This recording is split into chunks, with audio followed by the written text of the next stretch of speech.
এবার রায়গঞ্জের দিকে নজর রাখবো, কারণ শ্মশান সংস্কারের টাকা তছরূপের অভিযোগ বিজেপি প্রার্থীর বিরুদ্ধে।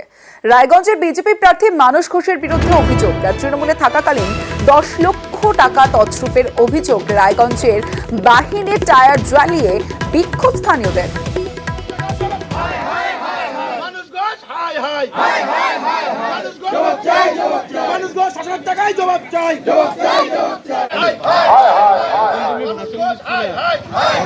মানস ঘোষ দাঁড়িয়েছে উপনির্বাচনে, পিছনে সবাইকে ঠকিয়ে আসছে, আবার ঠকার জন্য দাঁড়িয়েছে। আমরা চাই না মানস ঘোষের মতো লোক এমএলএ। আমরা চাই আমাদের যেই লোক আমাদের এই গ্রামের উন্নয়ন করবে তাদেরকে আমরা সামনে চাই। আমাদের গ্রামবাসী বুঝতে পারছি এরকম মানস ঘোষের মতো বেঈমান চোর থাকলে আমাদের গ্রামবাসী মরে যাব। শ্মশানের টেন্ডার করে বা যে কোনো কাজেরই পঞ্চায়েত সমিতির টেন্ডার করে ইনভাইট করে এক্সিকিউটিভ অফিসার অফ পঞ্চায়েত সমিতি মানে বিডিও এজেন্সি কাজ এক্সিকিউট করলে তার বিলও ছাড়ে বিডিও। কল্যাণী বাবুর হাওয়াটা বেরিয়ে গেছে এখন, তাই কিছু পাতাখোর, কিছু মাতাল তাদেরকে মদ খাইয়ে পাতা খাইয়ে তাদেরকে দিয়ে বিভিন্ন জায়গায় নেগেটিভিটি গুলো করার চেষ্টা করছে, আর এর বাইরে কিছু নয়। সেখানে মাকড়া গ্রামে গিয়ে দেখুন শ্মশান তৈরি হয়ে গেছে, কাজ চলছে প্রায় শেষের দিকে। মানস ঘোষ পঞ্চায়েত সমিতির নির্বাচনে জয়যুক্ত হয়। দলীয় ক্ষেত্রে পদ বিতরণের জায়গায় তিনি কিছু অর্থনৈতিক দুর্নীতি করেছেন। পঞ্চায়েত সমিতি চালানোর ক্ষেত্রেও তার বিরুদ্ধে কিছু কিছু অর্থনৈতিক দুর্নীতির অভিযোগ আছে। যেরকম মাকড়া শ্মশানকে নিয়ে একটা দুর্নীতির অভিযোগ, কৃষকদের যে ন্যায্য মূল্যের পাওয়ার কথা মিডিলম্যান হয়ে দাঁড়িয়ে 5 কেজি 10 কেজি পার কুইন্টালে তিনি ধলতা আদায় করেন এবং কৃষকদেরকে তাদের ন্যায্য পাওনা থেকে বঞ্চিত করেন।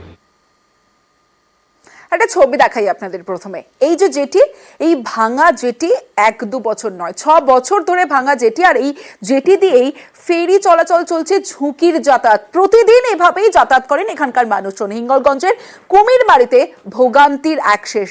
জেটি সারানোর দাবিতে আজ বিক্ষোভ দেখান গ্রামবাসীরা।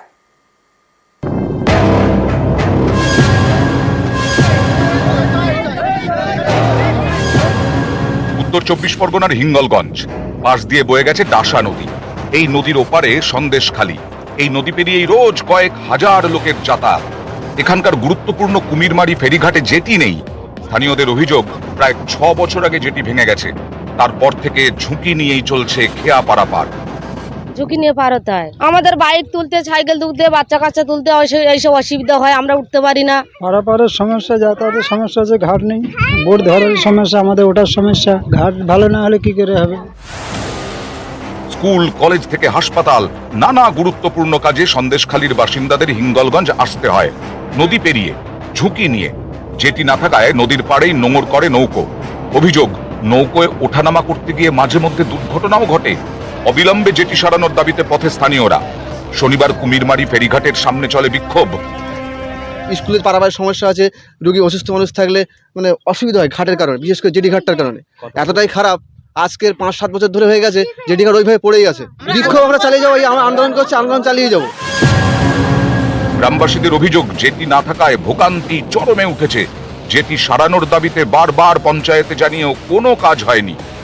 জেটি ঘাটের দাবিতে আমরা বেশ কয়েকবার সুপারের সিটি বা ফোন করে জানিয়েছি, কিন্তু আজ পর্যন্ত কোনো সুরাহা হয়নি। যাতে অবিলম্বে জেটি তৈরি হয় তার জন্য আমি সংশ্লিষ্ট কর্তৃপক্ষকে অনুরোধ করব।